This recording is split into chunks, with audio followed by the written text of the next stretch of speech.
how y'all feeling? Fired up. I said, how y'all feeling? Fired up. Woo! K-S-T-A-T-E. Cats. Cats. Wildcat 91.9, KSTV Manhattan. This is the Cat Attack. Here's John Grove, Grant Snowden, and Jake Stevens. Hi, atop McCain Auditorium and overlooking the iconic Toppers Pizza. Welcome one and all into another special installment of the Cat Attack. Wow. Thank you, Jake Stevens. For those who don't know, by the ways, and I'm not trying to be like a sellout here, there's this new pizza place called Toppers. They sell the best cheese sticks out there. Some of the best cheese sticks. They also sell, they got all kinds of like options for pizza and everything. It's crazy. I don't know. I just tried it. I only went for the cheese sticks though. Just kind of based on first impressions. I always start off safe by going with the cheese sticks. That is a very safe play. Because marinara sauce, it always kind of gets my stomach grumbling and not the best way. Fair enough. Yeah. Anyways. Oh, wait, go ahead. Did you say anything?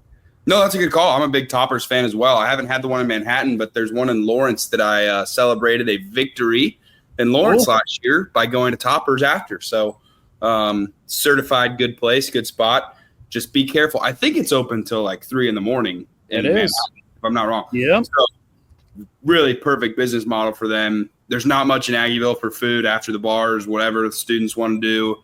So watch the pocket, watch the belly. Toppers could get you, but Toppers is pretty good pizza. That is some pretty good pizza. Maybe that might be our little get-together spot afterwards as well. Also, I just found out these little overlays. I think they're pretty cool as well. Make sure to like and subscribe. If you're watching on YouTube right now, that's exactly what you got to do. You got to like and subscribe. That's all I'm saying.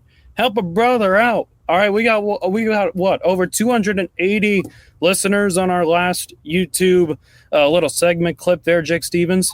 It's crazy. That's crazy. We just got to keep the numbers going, though. Like, if we're not liking and subscribing, what are we doing? Like, what? You're sitting here listening to the greatest podcast in the world, and we're not going to like and subscribe. I don't know what that's about. It's not something that I would partake in. I know that. But believe me, brother, I wouldn't either. Also, another overlay I decided to add, and we got to make this happen, Jake. I don't know who to reach out to, but I think it's time we begin addressing this. All right, we need Irish Willie holding a football as a helmet decal, or if not, put it on a pullover sleeve. All right. I've had this long proposal that I was thinking about last night. How possible would it be if we could get Irish D. Scott Fritchen-esque Willie with football Willie? All right, you can see the semblances there. I got the Irish Willie logo online. It was some kind of t-shirt design there, and I'm thinking like that's really cool, that's great and all, but then K-State Athletics just came out with this cool football design with the football and everything, striking a little Heisman pose. Looks really cool. So I thought to myself, well, K-State's playing in Dublin, Ireland here over the next few weeks. We need to get a little more creative here, and just came to my attention that we needed this combination right here. All right, we got Irish Willie with the little newspaper boy cap, as well as a football. Frankly, Jake, I think that is the greatest masterpiece I've ever created in my entire life. I mean, it is certainly an incredible logo design, John. I genuinely, when you sent it to me, I have no idea how you did that. Still don't know how you did that. Don't give away your secrets, though, because whatever you did was absolutely masterful. We got to gatekeep that a little bit. We need those talents to stay right here with the Cat Attack. We can't lose that stuff. But it's a masterpiece. I mean, it is nothing short of a masterpiece. That needs to find its way onto a polo. It needs to find its way onto a hoodie. Let's get a quarter zip with that thing. Let's get some merch going with that thing. I don't know if they got copyright logistics on that, since it's kind of, we made it. Well, we didn't make it. John made it on his own. I don't know how we can get this out in the public, but I think we need to get this thing out there. I might be causing violent uprisings with copyright infringement here pretty soon, Jake Stevens. Absolutely. Anyways, Jake, that's not the point of today's show. I thought I wanted to start things off. I thought it would be really cool. And frankly, I'm trying to put out the best as I possibly can, even when I don't. Much like the 16th place team in the Big 12, just about every single year. They'll try, but when it's not working, it's not working. Unless if you're Arizona State. All right, the Big 12, after Arizona State goes from 16th preseason to winning the league, the Big 12 banished its preseason poll because, kind of smartly, I suppose, it's some ways that has impacted, though it shouldn't have impacted how Arizona State was considered in the college football playoff rankings, just human nature being what it is. So it kind of got rid of a poll, which is probably a smart move. These are the kind of things that you have to do in a system that makes it make sense in a way. I know the Kansas City Chiefs are really worried about someone's power rankings right now in the NFL. Certainly, that's definitely going to be a big concern. Someone's going to finish first. Someone's going to finish last. Maybe they like getting picked last, like Arizona State. That's a possibility as well. I don't know, Jake. You never know what's going through the mind of several of these teams these days. That's what I always thought. It's the Big 12 conference. I'll ask you, what's the best description of a Big 12?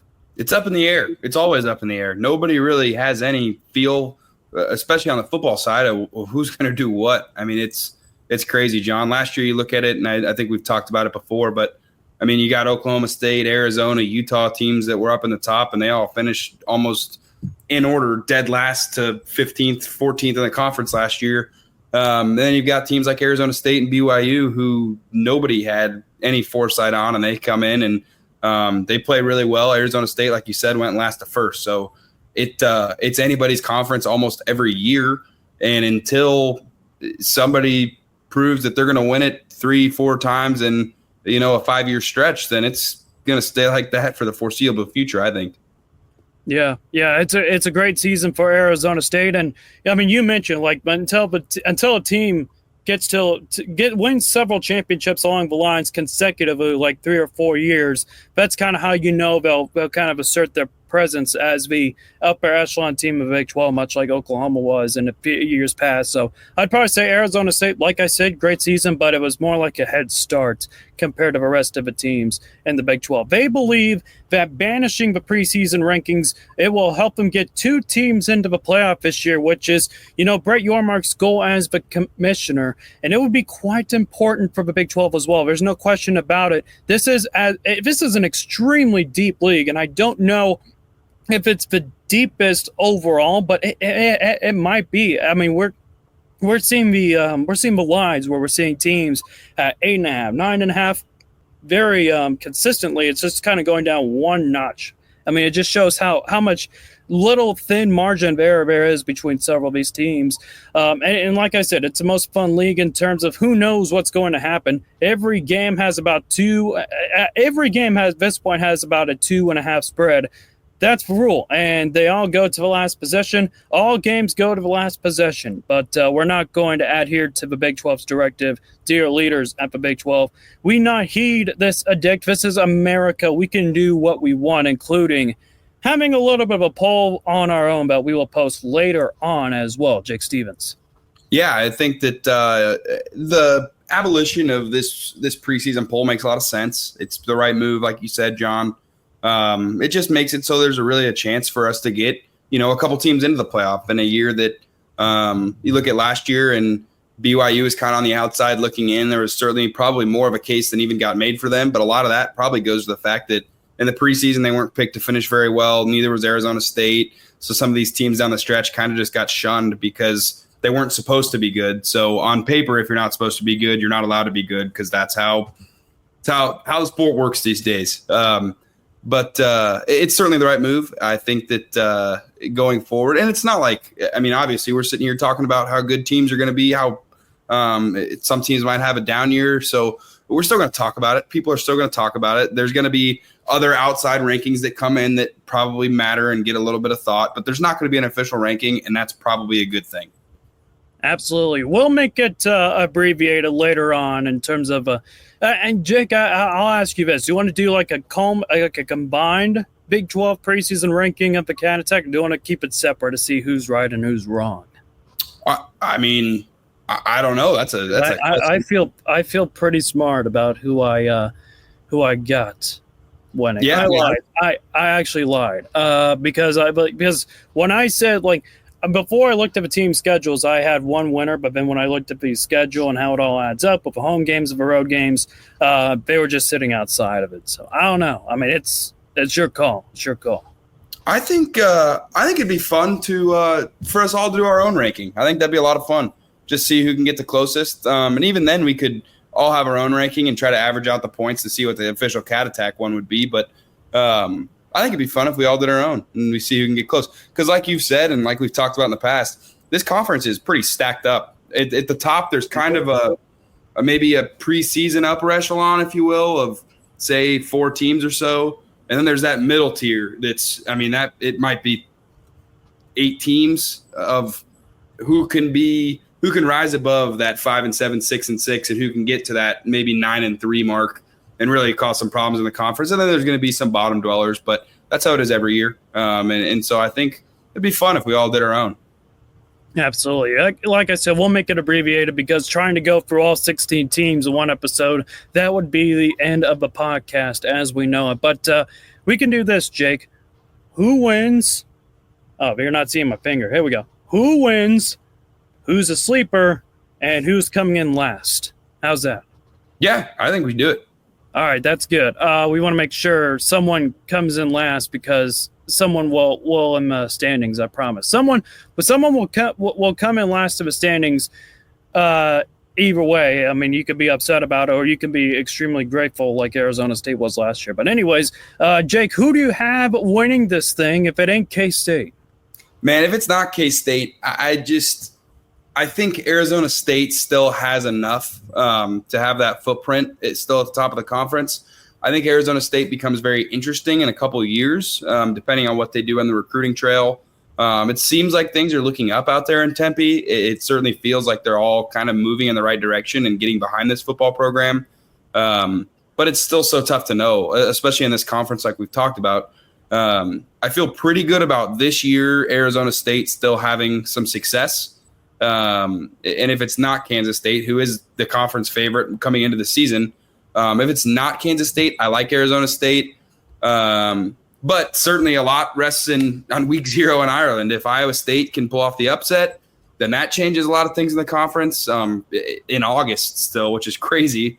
Or Texas Tech, I think they spent nearly $30 million on their roster this year. So there's certainly an element of surprise from them as well. So I think you've got kind of those 4 cut out at the top. I'll take Arizona State out of that pack, though, if it's not K-State.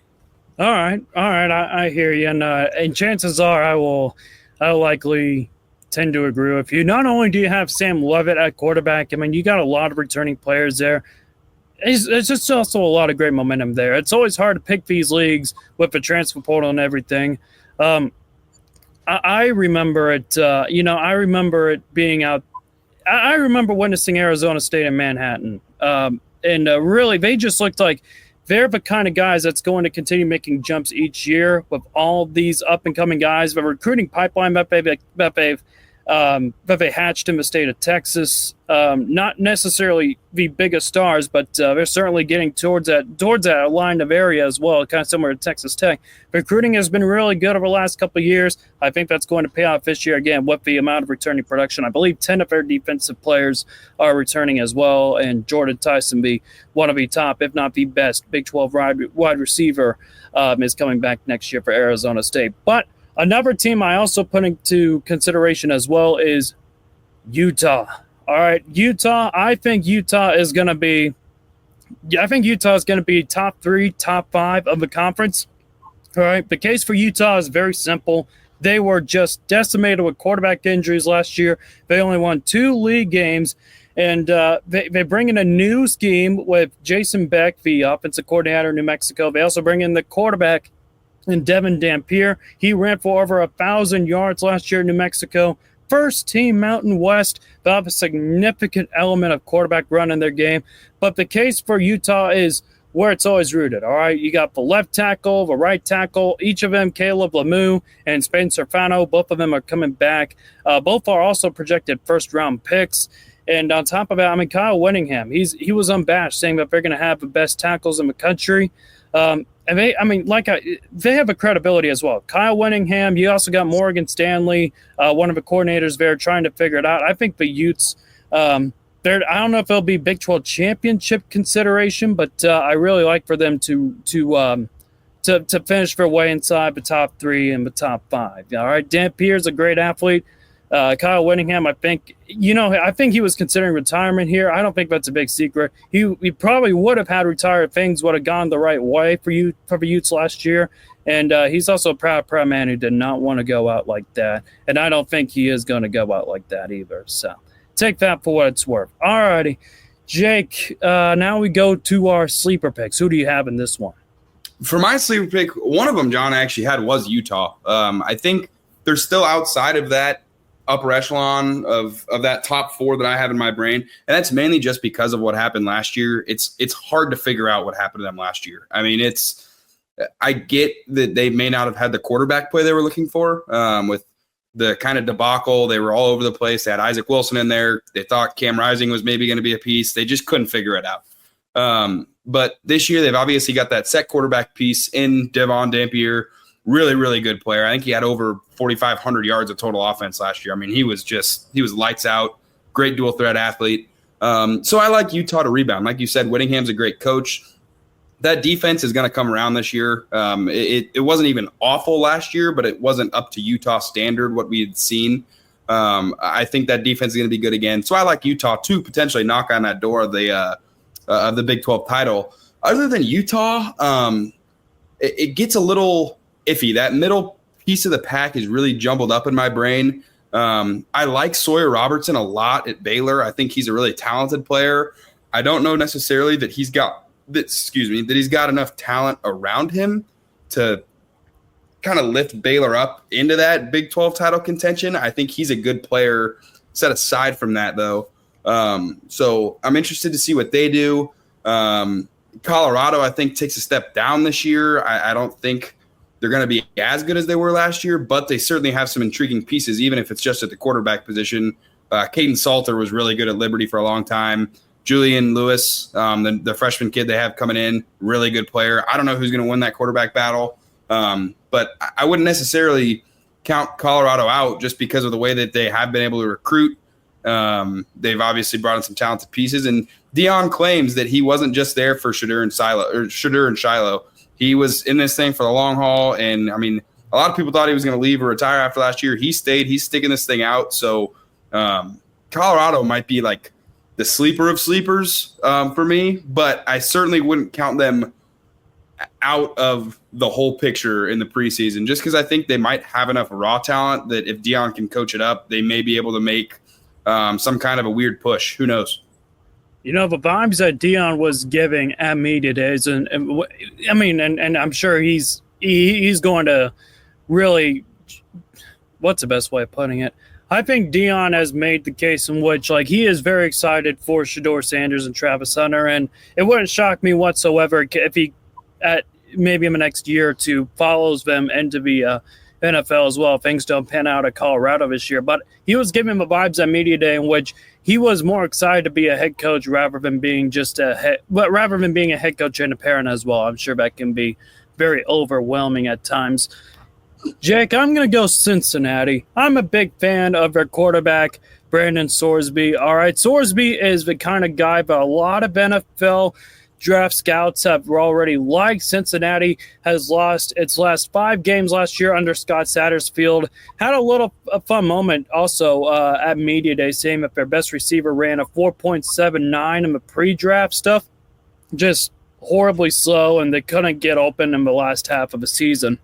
So what did they do? They went out and they got Jeff Caldwell, a wide receiver out of Lyndon Wood out of St. Charles, Missouri. He's 6'5", 220 pounds, 5'8" as a senior in high school, and now he's a classic sleeper type. All right, and Jeff Caldwell is even a third of what reports say. He's exactly the breakout player you're talking about. You also have Cyrus Allen there, who was at Texas A&M last year as a receiver. They basically felt a good receiver set away from around an 8-win team. So I think if Cincinnati's able to figure it out on that front as well, not to mention they just opened a brand new facility there. If they're finally feeling like a little bit more of a Big 12 team, indoor facility, I should say as well, I think the adjustment period is starting to kind of fade for Cincinnati. They're also opening the season in Arrowhead Stadium against Nebraska. Don't know exactly why they sacrificed a home game to play in Arrowhead. Not one of the smartest decisions, but oh, well, nothing you could do now. But a lot of eyes will be on Dylan Raiola.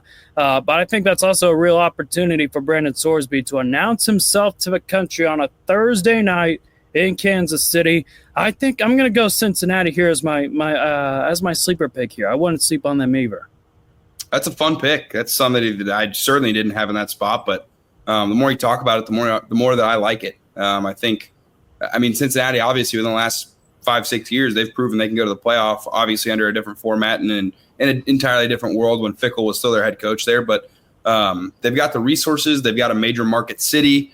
They've got some recruiting hotbeds there. Ohio's a pretty darn good high school football state. So they've certainly got themselves in an area where they could compete either this year or in the near future. Big make it or prove it year. Big prove it year coming up for our friend Scott Satterfield in Cincinnati. One of the coaches kind of likely looking into the hot seat so far prior to the season. All right, last place. We have to be mean here because it's the whole point of college football. Who do you think finishes last, Jake Stevens? This is a tough one for me, John, and it's a tough one for me to come to grips with because it's a team that I usually like to see succeed. I think they've got a fun story. I think it's a fun team. Heck, their stadium's called the Bounce House. Does it get better than that?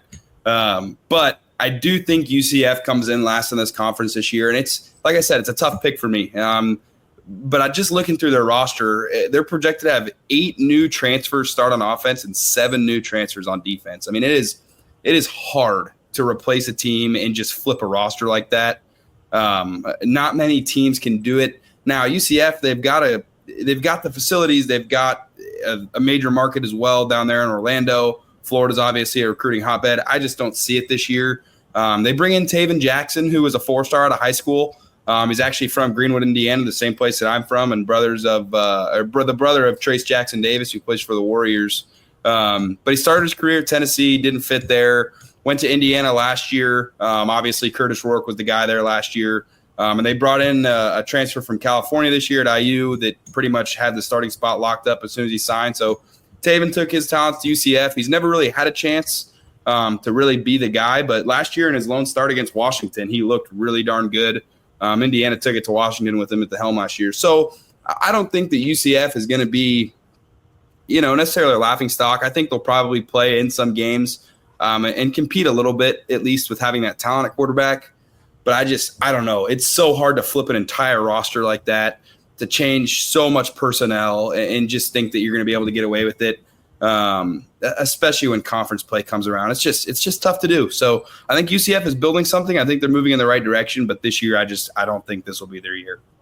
It'll be intriguing to see how Scott Frost is able to kind of adjust, not only just coming back into the game as a college football head coach, but also establishing UCF from back when they were in the AAC, which is where he saw a lot of his success, to more so Big 12 play here as well. I mean, UCF is one of those sleeping giants, and they've been mentioned by that on occasion as well. They just need to get the right system in place as well. Not to mention as well, they also got, and I think this is where I was nearly about to agree with you, Jake. They also got Alex Grinch as the defensive coordinator, and I think that's a kiss of death there for this upcoming season for UCF. They play 2 cupcakes to start off the season, and then in week 4, they play at home against Bill Belichick in North Carolina in the Bounce House as well. So that should be fun as well. I'm going to take it in a different direction, though, and this is kind of hinging on the Jake Retzloff situation, but say if he doesn't show up to this certain school, I'm going to take Oklahoma State being last. All right, because honestly, I have no idea what's going to happen in Stillwater. It wouldn't surprise me if Mike Gundy is in the Big 12 title game. I mean, we've seen it before when everybody's downing them. Oklahoma State's just able to get things going.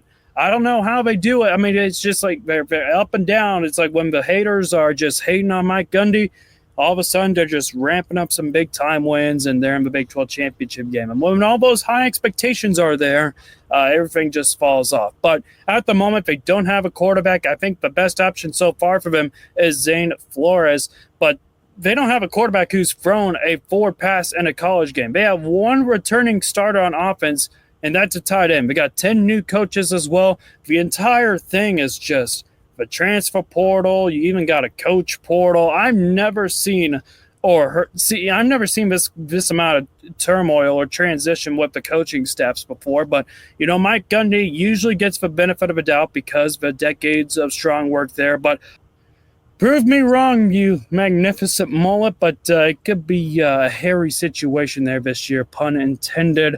They don't cut your coach's salary and lower his buyout because they want him to be there for 5 more years. You got to follow the contracts. The contracts will tell you the story. All right, when they put you in jail contractually and they cut your salary to pay more players, it means you better win. All right, I think that'll be fascinating here. Gundy has been slow to evolve and to embrace modern college football. He even said he doesn't want to get involved in all the money and the salary talk at Big 12 Media Day. He pulled a few rabbit hats out of his mullet.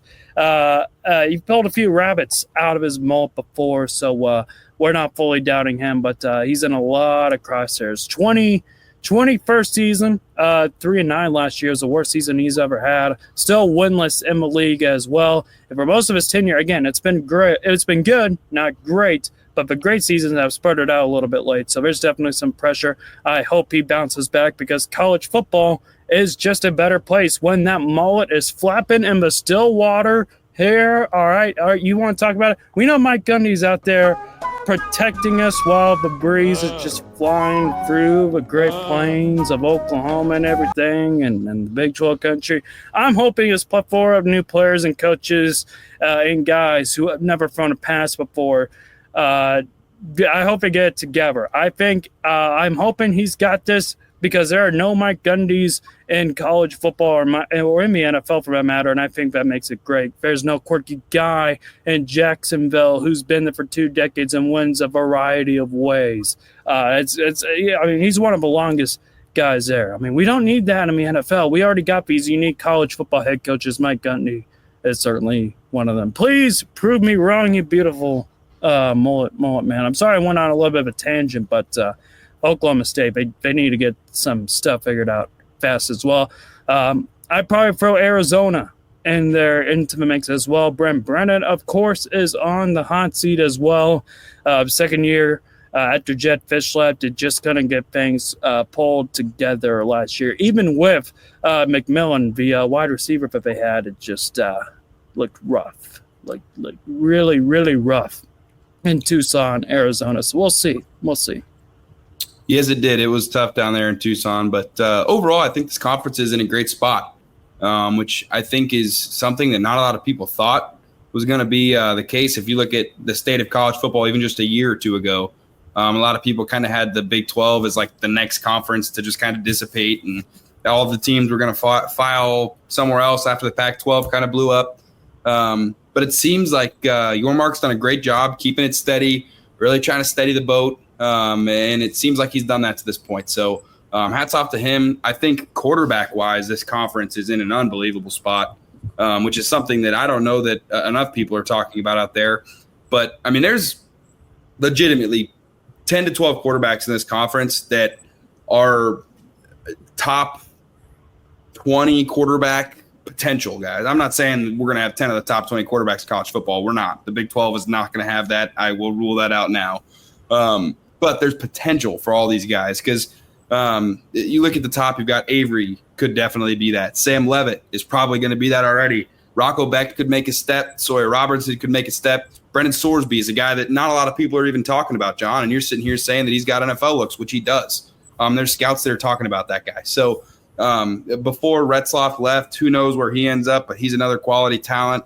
There's just guys everywhere. I don't even want to say the guy that's a few miles down the road because I don't believe in his hype, but there's certainly been times in the last 4.5 years that he's been playing that he's shown he could potentially do it after all the injury stuff. I don't know. But there's a case to be made for him. And even a guy like Devin Dampier that we were talking about earlier, we obviously haven't seen him play at the Big 12 level, but he's certainly good enough. If you just look last year, he's first team all conference. So, I mean, who knows what he's going to be able to translate into the Big 12, but we know that there's that potential. And I honestly can say that I don't know that there's another conference. Maybe the SEC has that, but there's a lot of new quarterbacks over there in the SEC this year. I don't know that there's another conference that has as many proven quarterbacks that have started games at the Division I level that are talented players and can, quite honestly, take their team and potentially win games by themselves. There's a couple guys at the top. I think Avery can. I think Sam Levitt can actually just take over games and win them by themselves. So this is probably the deepest quarterback conference in the country, I think, which makes it a special conference in its own right. The Big 12 has 9 teams that returns quarterbacks who threw for 2,400 yards or more last season as well, nearly twice the total of any other Power 4 conference. And you just rattled off so many names there. And it'll be intriguing to see what happens with the Jake Retzlaff situation. There's been rumors going around that Oklahoma State could be zeroing in on him. West Virginia could be keeping an eye on him as well. So, I mean, that could be a real game changer there. If they're able to land Jake Retzlaff as well, that could be some intriguing storylines as well. I think maybe both of them end up playing BYU this year too. So that's some crazy stuff. That'll be interesting stuff too. A name I wasn't even thinking of until now is Noah Fafita too. That's a guy that 2 years ago, he's an all-conference caliber player. Last year, it obviously didn't work out with him and McMillan both being there. That was weird that it didn't work out to me because they were supposed to be good and it just didn't work. But who knows what he could come around with this year too? Because we saw 2 years ago he was capable of it. So there's loads of talent in this conference at the quarterback position, which is, in my opinion, the most important position on the field. They're going to have the ball in their hands every single play. It's the only position that can say that other than center. So it's a loaded conference at the position, which means there's going to be teams that aren't supposed to win games that win games because of that reason and that reason alone. It's the Big 12, baby. Welcome to it. It's going to be a show. It's going to be a show, without a doubt. I couldn't put it any better way myself. Jake Stevens, where can we follow you? They can follow me on Twitter at JakeStevens_1, and make sure to follow the Cat Attack Pod, baby. Also, come check us out at GoPowerCat.com 24/7. I think somehow John has made a wonderful banner for us across the screen here. I think this is really cool. My gosh. So we got little banners here, and I can just type in whatever I want. This is so cool. Oh, wait. Let me try and edit one thing real quick. According to all known laws of aviation, there is no way a bee should be able to fly. Its wings are too small to get its fat little body off the ground. The bee, of course, flies anyway. Because you know what? Bees don't care what humans think is impossible. Yellow, black. Yellow, black. Yellow, black. Yellow, black. Ooh, black and yellow. Let's shake it up a little. Barry! Breakfast is ready. Hang on a second. Hello? Barry? Adam? Can you believe this is happening? I can't. I'll pick you up. Looking sharp. Use the stairs. Your father paid good money for those. Sorry. I'm excited. Here's the graduate. We are very proud of you, son. A perfect report card. All B's. Very proud. Ma, I got a thing going here. You got lint in your fuzz. Ow, that's me. Wave to us. We'll be in row 118,000. Bye. Barry, I told you. Stop flying in the house. Hey, Adam. Hey, Barry. Is that fuzz gel? A little. Special day. Graduation. Never thought I'd make it. 3 days grade school. 3 days high. I like how it just pauses at high. 3 days, grade school, 3 days high. That's exactly the way you want to end it up there. Make sure to follow Cat Attack POD on Twitter for all the updates and notifications for the show.